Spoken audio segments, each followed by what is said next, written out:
हम्म, मौर्य वंश साम्राज्य का इतिहास। मौर्य राजवंश प्राचीन भारत का एक शक्तिशाली शक्तिशाली एवं महान राजवंश था। शक्तिशाली भी था, महान भी था, दोनों में अंतर है। इसने 137 वर्ष भारत में राज किया। भारत में राज किया किसने? मौर्य वंश। इसकी स्थापना का श्रेय चंद्रगुप्त मौर्य और उसके मंत्री आचार्य चाणक्य को दिया जाता है। चंद्रगुप्त मौर्य, आचार्य चाणक्य, कितना आदमी? 2 आदमी, जिन्होंने नंद वंश के सम्राट धनानंद को पराजित किया। नंद वंश और धनानंद, नंद वंश और धनानंद साम्राज्य। नंद वंश को किसने हराया? मौर्य सम्राट चंद्रगुप्त मौर्य ने। किसके चालाकी से जी? चाणक्य के। यह साम्राज्य पूर्व में मगध राज में गंगा नदी के मैदान से शुरू है और इसकी राजधानी पाटलिपुत्र, अब का ये पटना है। मौर्य साम्राज्य 52 लाख वर्ग स्क्वायर किलोमीटर में फैला हुआ था। 52 लाख मतलब 32 लाख अपना भारत, 8 लाख अपना पाकिस्तान, कितना हुआ जी? 40 लाख। 1 लाख बांग्लादेश, 41 लाख। अभी कितना बच गया? अभी 11 लाख। देखते हैं कहाँ कहाँ है।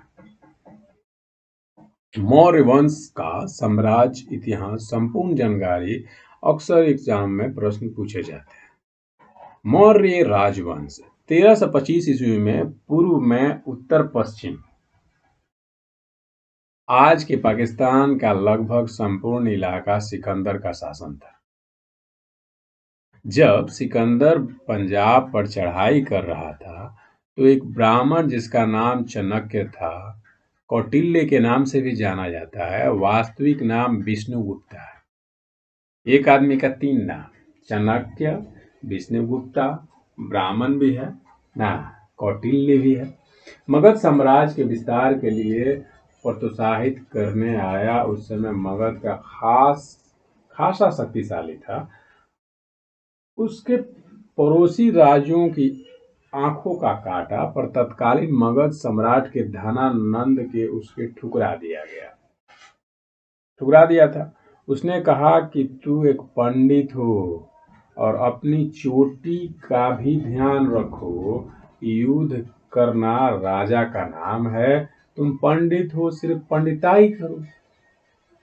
तभी से चाणक्य ने प्रतिष्ठा लिया कि धनानंद को सबक सिखा कर रहेंगे। देखिए, धनानंद जो हार गया युद्ध में चंद्रगुप्त मौर्य के द्वारा, किसके सहायता से? पंडित जी के द्वारा ना। मौर्य वंश का पतन, अशोक के उत्तराधिकारी अयोग निकले। इससे अंतिम राज बृहद मौर्य था। 185 ईस्वी में उसके सेनापति ने उसकी हत्या कर डाली और शंगु नाम का एक नया वंश राजवंश में प्रयोग किया। चलिए, मौर्य वंश का सैन्य व्यवस्था। भारत में मौर्य वंश के शासन काल में ही राष्ट्रीय राजनीतिक एकता स्थापित हुई।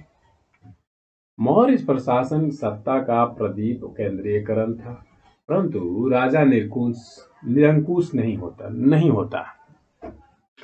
मौर्य काल में गणतंत्र का हादसा हुआ और रिपब्लिकन गणतंत्रात्मक व्यवस्था हुई।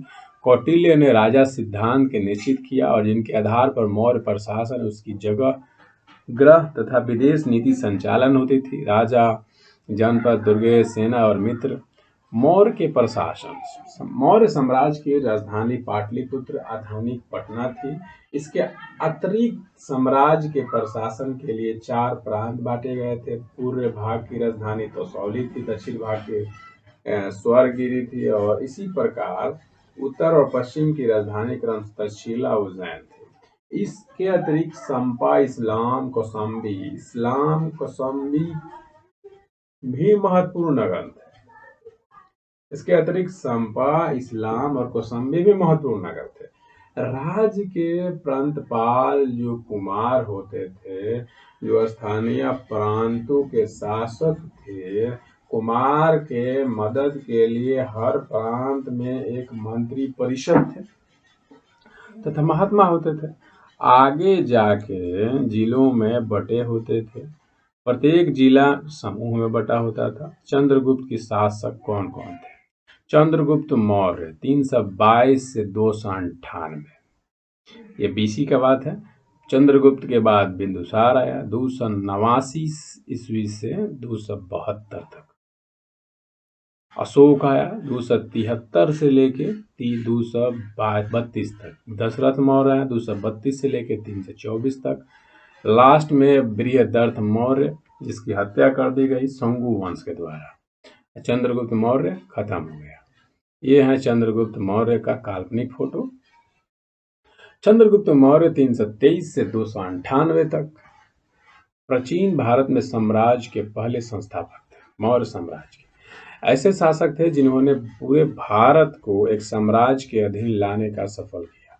52 लाख स्क्वायर किलोमीटर पर इन्होंने राज किया। उनका साम्राज्य पूर्व में बंगाल से अफगानिस्तान और बलूचिस्तान तक, पश्चिम के पाकिस्तान से हिमालय तक, कश्मीर के उत्तरी भाग में फैला हुआ था। उत्तरी इतिहास में चंद्रगुप्त मौर्य के शासन काल में सबसे विशाल सेना माना जाता था। चंद्रगुप्त के बाद बिंदुसार आया। चंद्रगुप्त मौर्य के पुत्र बिंदुसार मौर्य साम्राज्य के अगले शासक हुए। इतिहास में प्रसिद्ध शासक सम्राट अशोक बिंदुसार के ही पुत्र थे। उन्होंने 25 वर्षों तक शासन किया। सम्राट अशोक भारत के महान शक्तिशाली समृद्ध सम्राटों में से एक थे। उन्होंने मौर्य साम्राज्य के शासक बिंदुसार के पुत्र थे। उन्होंने 41 साल शासन किया। अशोक मौर्य जो साधारण अशोक और अशोक के महान नाम से जाना जाता था। दशरथ मौर्य, सम्राट अशोक के पुत्र दशरथ मौर्य साम्राज्य के पांचवें शासक थे। दशरथ शाही शिलालेख जारी करने के लिए मौर्य राजवंश के अंतिम शासक थे। इसी प्रकार मौर्य सम्राट के शिलालेख के सूत्रों से जाना जाता है, जिन्होंने लगभग 8 साल तक शासन किया। दशरथ 224 ईस्वी में मृत्यु हो गई। संप्रति मौर्य समाज के एक सम्राट थे, जिन्हें वह अशोक के अंधे पुत्र पुरिकाल के पुत्र थे। वे और अपने चचेरे भाई दशरथ के बाद मौर्य साम्राज्य के सम्राट के रूप में सफल हुए। उन्हें 9 वर्षों तक शासन किया। शालीशुक मौर्य भारतीय मौर्य वंश के शासक था, जिन्होंने 215 से 202 ईस्वी तक शासन किया। 13 साल तक शासन किया। ये सब छोटे छोटे शासन काल हैं इनके। यहाँ पे आते हैं। ग्राम पंचायती के निर्वाचन करना किस पर निर्भर करता है? राज्य सरकार पे। राज्य में राष्ट्रपति शासन का तात्पर्य राज्य में किस प्रकार शासन होता है? राज्य के राज्यपाल के द्वारा। भारतीय संविधान को हटाने की व्यवस्था के प्रदान नहीं करता है। भारतीय संविधान किसने हटाने की व्यवस्था प्रदान नहीं कर? राज्यपाल को। हाँ, राष्ट्रपति राज्य में किस अनुच्छेद के तहत राष्ट्रपति शासन लगा सकता है? 356 के द्वारा। राज्यसभा के प्रधान अध्यक्ष होते हैं भारत के उपराष्ट्रपति। कार्यक्रम पूर्ण होने से पूर्व भारत के राष्ट्रपति उनके पद में कौन सा हटा सकता है? संसद के महाभियोग द्वारा। भारत में प्रधानमंत्री कौन नियुक्त करता है? राष्ट्रपति करता है। राष्ट्रपति के चुनाव में कौन कौन भाग लेता है? लोकसभा, विधानसभा और उसके सदस्य लेते हैं। लोकसभा और राज्यसभा के संयुक्त रूप से संसद के दोनों सूत्र होते हैं। कौन सा अधिकार केवल राज्यसभा के पास प्राप्त होता है? राज्यसभा के पास एक मौलिक बिल को छोड़ के और सब अधिकार प्राप्त है। ठीक है।